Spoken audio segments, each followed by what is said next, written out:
Do you remember the atmosphere in your theater when Matt Murdock's cameo appeared in Spider-Man No Way Home? In my theater, the cheers and applause didn't stop. This cameo was a reminder of Marvel Television's most impressive superhero, the Devil of Hell's Kitchen. Daredevil's new season is coming, but do you remember what happened in the previous season? Or have you even watched the series? If the answer to both questions is no, don't worry. That's why I'm here. The first season of Daredevil aired in 2015, after the 2012 New York Avengers event, where the condition of the Hell's Kitchen area in New York wasn't good, and some bad people wanted to take advantage of it. Here begins the origin of the Devil of Hell's Kitchen and the Kingpin of Hell's Kitchen. This is a battle of their methods to make their city a better place in their own ways. So, friends, welcome to the new episode of Super Recap, where today I am going to give you a complete recap of Daredevil Season 1 with all the details, and that too without spoilers. Let's start. Since the Avengers saved New York from the Chitauri army's attack, the condition of the Hell's Kitchen area in New York has worsened, and the Russian mafia, Yakuza, and Chinese mob are taking advantage of it. Matt Murdock, a blind man, comes to the church to seek forgiveness, not for something he regrets, but for something he is about to do. The Russian mafia is engaged in human trafficking in Hell's Kitchen, where some gang members were taking girls to sell them. Matt, wearing his black mask, comes there, beats up those people, and rescues the girls. In a flashback, we see how young Matt lost his eyes in an accident involving a dangerous chemical truck, while saving an old man's life, but his other senses became sharp. In the present, the next morning, Matt opens a law firm with his friend Foggy Nelson. On the other hand, Karen Page, who works at a company named Union Allied, is found covered in blood in her apartment next to the dead body of her co-worker, Daniel Fisher. Foggy and Matt go to the police custody to talk to Karen, where she initially doesn't tell them much. However, later, when Karen barely survives an attack by a police officer in jail, she tells them that she saw some strange transactions in Union Allied's accounts, indicating that the company is involved in money laundering, and to cover up the scandal, some people tried to frame her. Due to the attack in police custody, Foggy and Matt get Karen released from custody. Later, when Karen goes to her apartment to retrieve a pen drive related to Union Allied's accounts, someone attacks her, but Matt, in his mask, saves her. He then hands over the file related to the scandal to Ben Urich of the New York Bulletin, making the whole city aware of the scandal. To save herself from this major trouble, Karen offers to work for Foggy and Matt. Meanwhile, a man named James Wesley tries to keep his boss's name hidden from this entire scandal and tells the Russian brothers Anatoly and Vladimir Ranskahov to handle the masked man. The Russians kidnap a small boy to trap Matt, who, after a fight with the Russians, ends up badly injured and unconscious in a dumpster. Nurse Claire Temple finds him and takes him to her apartment, where she takes care of his wounds and is surprised when she realizes he is blind. Meanwhile, Foggy shows Karen the other side of Hell's Kitchen. Matt regains consciousness in Claire's apartment, and when she asks for his name, he doesn't tell her but reveals his extraordinary senses. The Russian mobsters, who had kidnapped Claire, torture her to get information about the masked man. But Matt arrives just in time and defeats the mobsters, rescuing Claire. Meanwhile, the Russians, believing Fisk will help them, reach a hospital to find out about Claire. However, Matt reaches there and saves Claire again.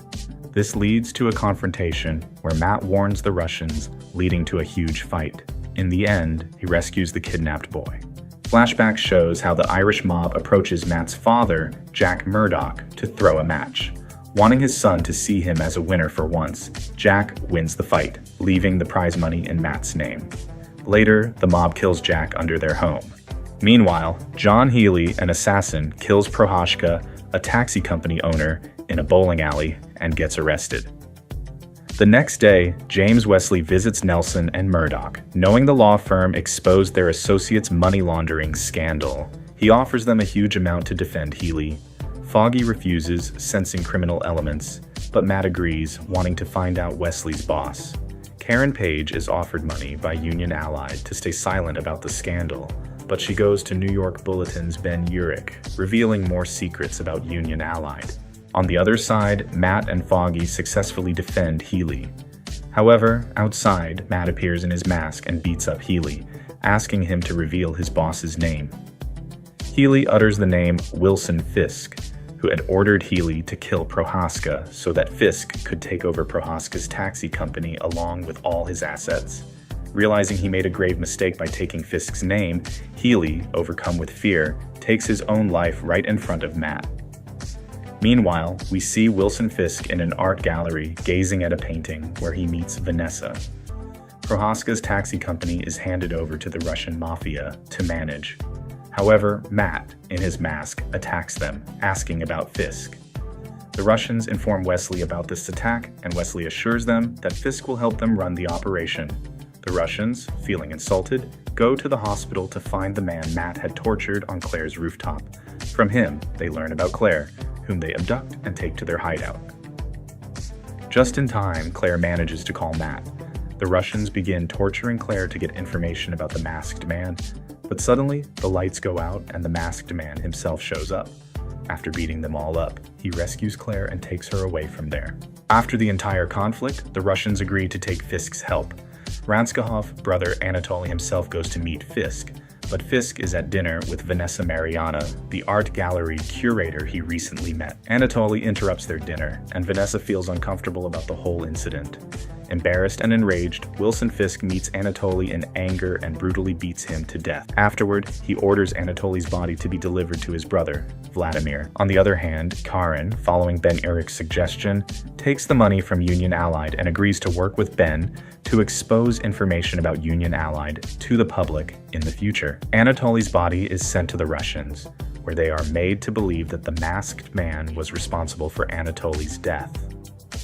Meanwhile, Fisk meets with the leaders of the Chinese mob, Madame Gao, the Yakuza leader, Nobu Yoshioka, and the accountant, Leland Owlsley. He explains to them that what happened with the Russians was for everyone's benefit.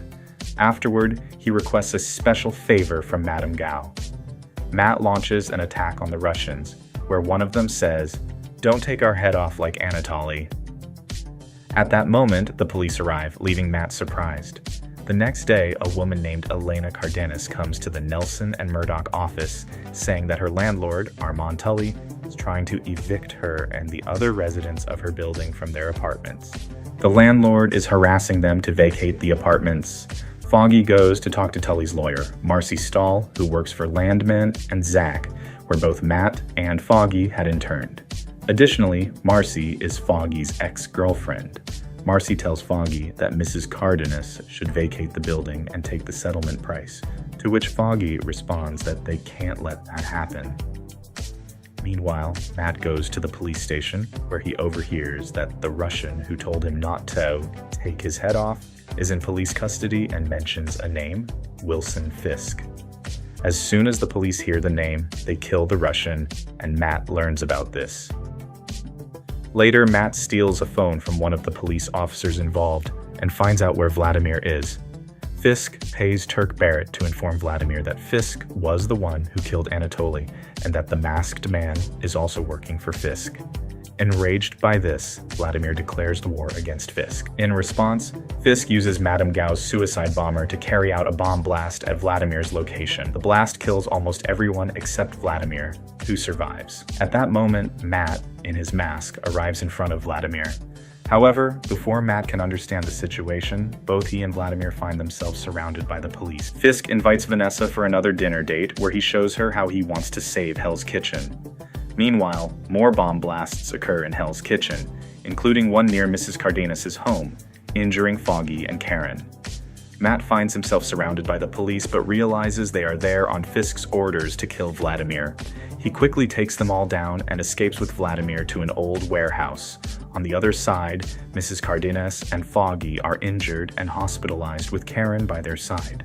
Vladimir is shot, and to save him, Matt calls Claire. She advises him to use the flares in the warehouse to cauterize Vladimir's wound. Vladimir screams in pain, which alerts a nearby police officer.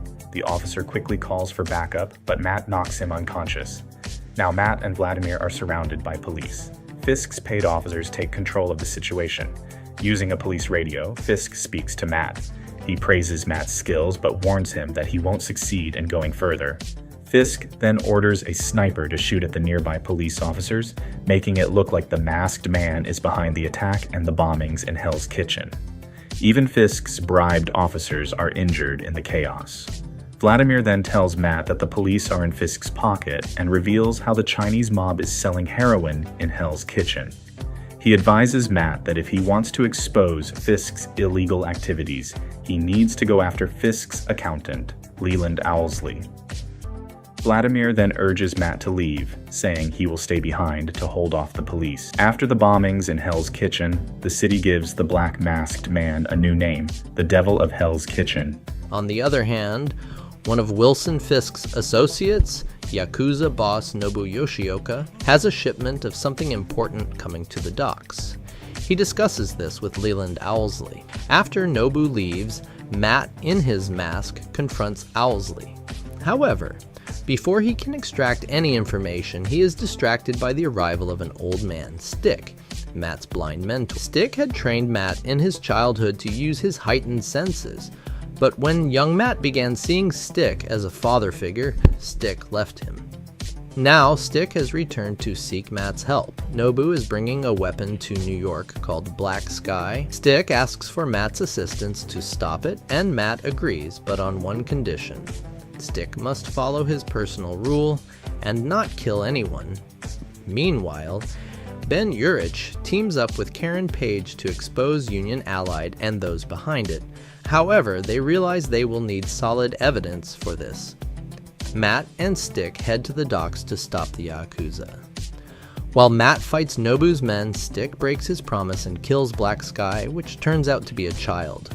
Furious, Matt confronts Stick and the two fight. Matt overpowers Stick and demands that he leave the city. Elsewhere, as Karen is returning home after talking with Mrs. Cardenas, she is attacked by thugs sent by her landlord Tully. Foggy arrives in time to save her. Karen introduces Foggy to Ben Urich, who explains his investigation to them. At the end of the episode, Stick is seen talking to a wounded man, questioning whether Matt is ready for the upcoming threat. Karen and Foggy tell Matt about their investigation with Ben Urich. Matt agrees to join them, but insists on one condition. They must stay out of danger and work within the boundaries of the law. Meanwhile, Owlsley and Nobu are furious about what happened at the docks and confront Fisk about it. Fisk also learns that Detective Blake, the officer injured during the sniper attack on the day of Vladimir's standoff, has come out of his coma. Fearing Blake might reveal everything, Fisk orders Hoffman to kill him. However, before Hoffman can act, Matt, in his mask, intervenes and stops him. Matt gets critical information about Fisk from Blake before Blake dies. On another front, Madame Gao, who manages the drug trade in Hell's Kitchen, meets Fisk and warns him that he must regain full control of his operations, otherwise he risks being sidelined. We are shown Fisk's childhood, where after witnessing his father brutally beat his mother, young Fisk killed his father. Fisk reveals this dark secret to Vanessa. Meanwhile, Matt, in his mask, shares with Ben Urich the information he learned from Blake. Ben prepares to publish this information in the newspaper to expose Wilson Fisk. However, before Ben can finalize his article, Wilson Fisk himself appears on a news channel, revealing his name to the public and sharing his intentions to save Hell's Kitchen. Vanessa convinces Fisk to do this, and it effectively ruins Matt, Ben, and their allies' efforts to expose him. Now that Fisk is out in the open, Matt, Karen, Foggy, and Ben decide to dig into Fisk's past to find something they can use against him. Matt learns about Vanessa and visits her at her art gallery. After the brief encounter, Matt leaves. Meanwhile, Nobu demands Fisk hand over an entire block of property.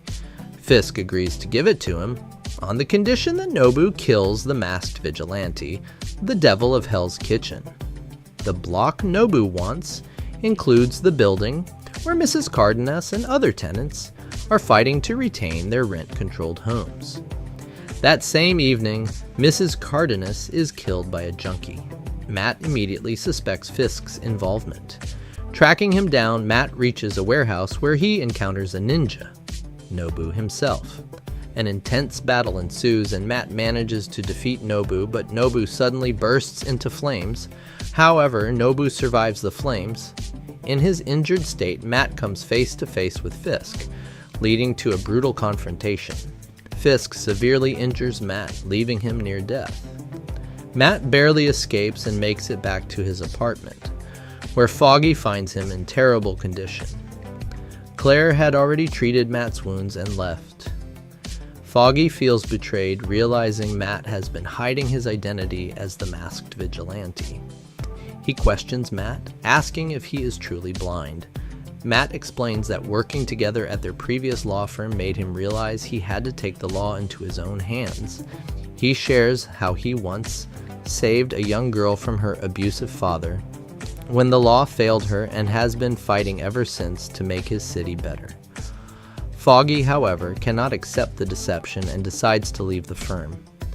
Meanwhile, Ben Urich struggles with his wife's hospital expenses as her stay cannot be extended. Faced with financial pressure, Ben decides to take an editor's job instead of continuing as a reporter, meaning he will no longer pursue his investigation into Wilson Fisk. Karen tries to change Ben's mind by taking him to a rest home she recently discovered. Ben says he cannot afford such a high-end place for his wife, but Karen introduces him to an elderly woman named Marlene Vustane, who happens to be Wilson Fisk's mother. Karen brought Ben to meet Fisk's mother, where they learn that Fisk killed his father as a child. Meanwhile, Fisk hosts a gala in Hell's Kitchen in the aftermath of the bombings, but someone poisons the wine. Many guests fall ill, including Vanessa. While recovering from his injuries, Matt says goodbye to Claire, who is leaving the city. Before leaving, Claire advises Matt that if he is going to continue his fight, he needs a protective suit like the one he noticed Fisk's men wear. Matt tracks down Turk Barrett, who had tipped off the Russians about Anatoly's death. Through Turk, Matt finds Fisk's engineer, Melvin Potter, who is being forced to make equipment for Fisk under the threat of harm to someone close to him. Matt convinces Melvin to make him body armor to help stop Fisk from hurting anyone else. Karen discusses with Ben her plan to publish Fisk's story, including the revelation that he killed his father. Ben warns her that no one will believe the story since Fisk's mother has mental health issues. Meanwhile, Fisk stays by Vanessa's side at the hospital while she recovers. Fisk's assistant, Wesley, receives a call from Fisk's mother, informing him that two people visited her. Without informing Fisk, Wesley kidnaps Karen and brings her to a secluded location, threatening her to stop pursuing Fisk. To intimidate her, he places a gun on the table and warns that her friends won't be spared either. When Wesley looks at his ringing phone, Karen seizes the opportunity, grabs the gun, and shoots him dead. Matt, in his mask, meets with Ben and learns about Fisk's partner in Hell's Kitchen's drug trade, Madame Gao. Matt discovers Gao's heroin operation and destroys it, but Gao manages to escape after briefly overpowering him. Fisk learns about Wesley's death and that his last phone call was to his mother, Marlene. Realizing Karen and Ben were involved, Fisk decides to send his mother out of the country for safety. Vanessa, who has recovered, refuses to leave Fisk's side, but Marlene departs. Due to her mental condition, she fails to tell Fisk about her conversation with Wesley. Foggy continues working alone and reconnects with his ex-girlfriend Marcy, sharing details of Ben's investigation. Karen struggles with guilt over killing Wesley, but persuades Ben to publish Fisk's story, including the revelation that Fisk killed his father and is the crime lord known as Kingpin. However, their editor-in-chief, Ellison, refuses to publish it. Ben accuses Ellison of being on Fisk's payroll, leading to his termination. Ben decides to start his own blog to expose Fisk's story. Fisk's informant at the New York Bulletin informs him that Ben visited his mother. Enraged, Fisk visits Ben's apartment and kills him in a fit of rage. The season finale begins with Ben Urich's funeral, attended by everyone except Foggy. Meanwhile, Leland Owsley informs Fisk that Gao has left the country. Fisk shows Leland his accounts, hinting at discrepancies, but Leland confesses that he took half of Fisk's money and plans to leave as well. Leland also reveals that he and Gao were responsible for poisoning Vanessa, and that he has hidden Detective Hoffman, one of Fisk's bought cops, as insurance. If anything happens to Leland, Hoffman will expose Fisk to the FBI. Unable to control his rage, Fisk kills Leland. Foggy visits Matt, who questions why he didn't attend Ben's funeral. Foggy explains that he was working with Marcy to obtain files from Landman and Zach, the law firm working for Fisk. They use these files to start building a case against Fisk and discover Hoffman's location. Matt, in his mask, finds Hoffman and convinces him to testify against Fisk. Hoffman's testimony leads to the arrest of Fisk's corrupt police officers, informants, and even a senator and lawyers from Landman and Zach. The FBI also arrests Fisk's informant at the New York Bulletin. Finally, the FBI storms Fisk's apartment and arrests him. Fisk, while being arrested, gives Vanessa an engagement ring.